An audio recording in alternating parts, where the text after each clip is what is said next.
How to add Grammarly in MS Word. Hello everyone, welcome back to our channel, and today we are back again with a new video. So without any delay, let's get into it. For that, firstly open any one of the web browser and search for download Grammarly. In the results, go to the official website of Grammarly and you can click on download Grammarly. It's free. Once you do, if you are logged in with your account details, the download will start immediately. Once the download has been completed, simply double-click on the .exe file. After that, the setup will begin on your device. Once completed, you will see the option of Get Started. Simply click on it. After that, in the next page, you will see the option Grammarly for Word.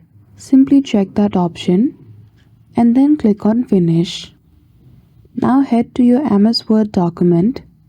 In the Home tab, go to Insert. There you will see the option of Get Add-ins. Click on it and choose the option of Grammarly. So that's it. Just like that, you will be able to add Grammarly in MS Word. So I hope you found this video helpful. If you did, don't forget to give it a thumbs up and subscribe to our channel for such tutorial. Thank you for watching till the end.